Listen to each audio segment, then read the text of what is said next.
इंद्रियां मानव शरीर का वह हिस्सा है जो बाहरी दुनिया से संपर्क स्थापित करने का कार्य करती हैं।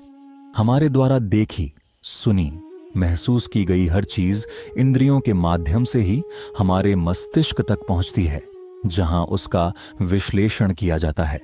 इंद्रियां हमारे जीवन के अनुभवों को आकार देती हैं और बिना इंद्रियों के हम अपने आसपास के संसार को महसूस नहीं कर सकते। लेकिन कई बार इंद्रियां भटकने लगती हैं और व्यक्ति को सही मार्ग पर चलने से रोकती है। यह स्थिति मानसिक अशांति, अव्यवस्था और आत्मनियंत्रण की कमी का कारण बनती है। इस लेख में हम इंद्रियों के बारे में विस्तार से जानेंगे, ये क्यों भटकती हैं और इन्हें वश में करने के उपायों पर चर्चा करेंगे।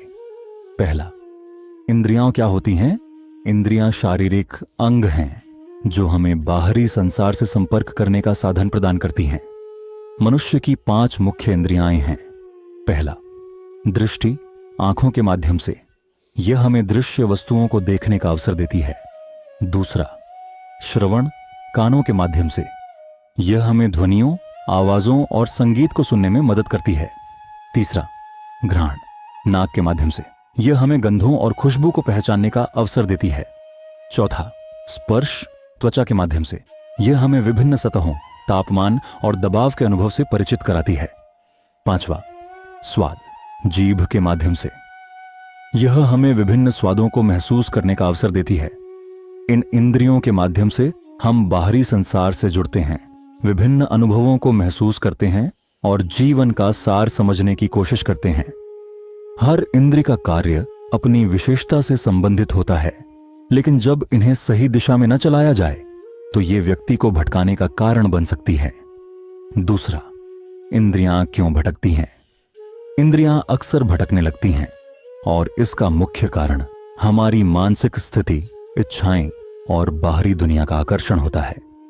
जब हम बाहरी सुख साधनों और भौतिक चीजों में अधिक रुचि रखने लगते हैं तो हमारी इंद्रियां उन्हीं के पीछे भागने लगती हैं। निम्नलिखित कारणों से इंद्रियां भटक सकती हैं। तीसरा, इच्छाएं और तृष्णा। हमारी इंद्रियां तृष्णा और इच्छाओं से प्रभावित होती हैं। जब हम किसी वस्तु या अनुभव की अत्यधिक इच्छा करते हैं तो हमारी इंद्रियां उस दिशा में भागने लगती हैं। उदाहरण के लिए, जब हमें स्वादिष्ट भोजन खाने की इच्छा होती है तो हमारी जीभ और मस्तिष्क उस स्वाद की ओर आकर्षित होते हैं। यही स्थिति दूसरी इंद्रियों के साथ भी होती है। जैसे आंखें सुंदर दृश्यों की तलाश में होती हैं, कान मधुर संगीत या आवाजों के लिए आकर्षित होते हैं और त्वचा को अच्छा स्पर्श चाहिए। चौथा, माया और मोह। जब हम बाहरी संसार में सुख और भोग की चीजों को सच्चा सुख मानने लगते हैं तो यह माया, भ्रम और मोह आसक्ति उत्पन्न करता है। श्री कृष्ण ने भगवद गीता में कहा है कि यह माया ही है जो इंद्रियों को भ्रमित करती है और व्यक्ति को वास्तविकता से दूर कर देती है।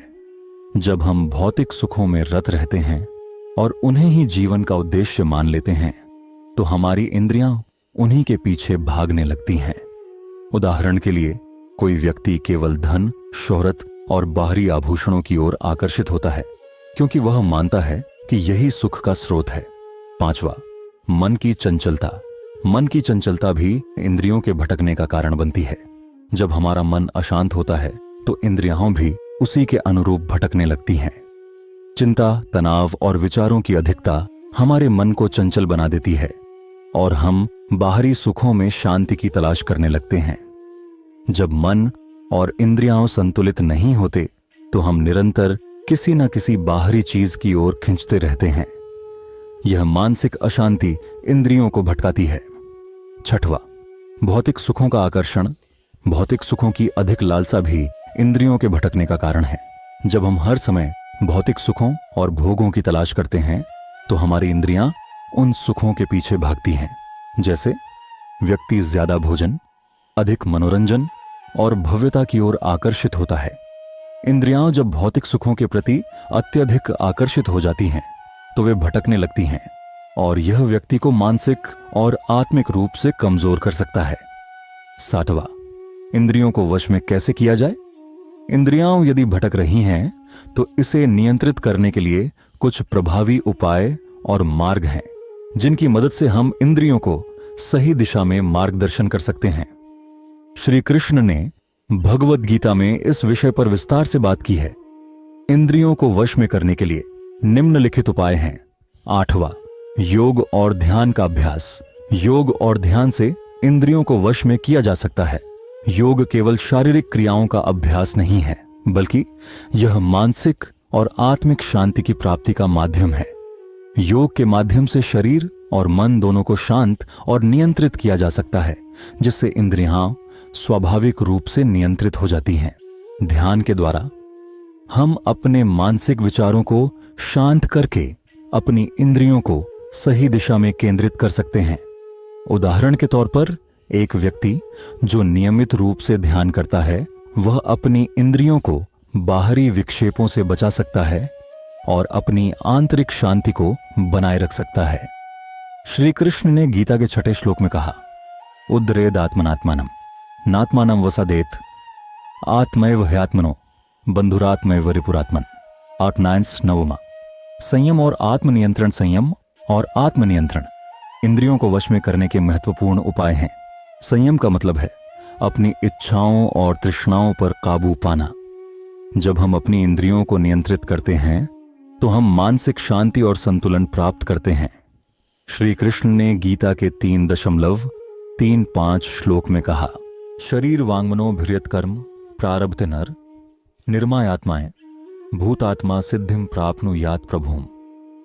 यह श्लोक यह बताता है कि जो व्यक्ति अपने आचार व्यवहार, वाणी और मानसिक स्थिति पर संयम रखता है, वह सिद्धि और सफलता प्राप्त करता है।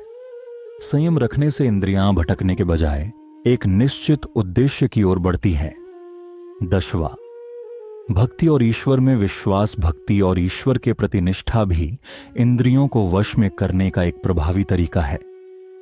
जब हम ईश्वर की शरण में जाते हैं और उन्हें अपनी श्रद्धा अर्पित करते हैं, तो हमारी इंद्रियां भी उस दिव्य शक्ति की ओर रुझान करती हैं। श्री कृष्ण ने गीता में कहा, अनन्यास चिंतयन्तो मां ये जनाः पर्युपास्ते इड्यांड तेषां नित्याभियुक्तानां योगक्षेमं वहाम्यहम्। यह श्लोक यह बताता है कि जो लोग भगवान के प्रति पूर्ण भक्ति रखते हैं, उनकी इंद्रियां स्वाभाविक रूप से नियंत्रित हो जाती हैं और वे आत्मा के सत्य स्वरूप को समझने में सक्षम होते हैं। 11वां, स्वधर्म और निष्काम कर्म। इंद्रियों को वश में करने का एक अन्य तरीका है स्वधर्म का पालन और निष्काम कर्म। जब हम अपने कर्तव्यों को बिना किसी अपेक्षा या स्वार्थ के निभाते हैं, तो हमारी इंद्रियां भी उसी दिशा में कार्य करती हैं। श्री कृष्ण ने गीता में निष्काम कर्म को अत्यंत महत्वपूर्ण बताया है। जब हम कर्मों का फल भगवान पर छोड़ देते हैं, तो हमारी इंद्रियां भटकने के बजाय सही मार्ग पर चलने लगती हैं। 12वां, प्रत्याहार, सेंसोरी विथड्रॉवल। प्रत्याहार की प्रक्रिया में इंद्रियों को बाहरी दुनिया से हटा लिया जाता है और ध्यान को आंतरिक रूप से केंद्रित किया जाता है।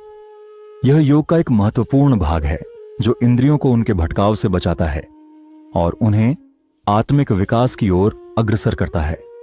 निष्कर्ष, इंद्रियां हमारे जीवन का अभिन्न हिस्सा हैं, जो हमें बाहरी संसार से जुड़ने का अवसर देती हैं। लेकिन जब ये इंद्रियां अनियंत्रित हो जाती हैं, तो वे व्यक्ति को भटकने और दुख की ओर ले जाती हैं।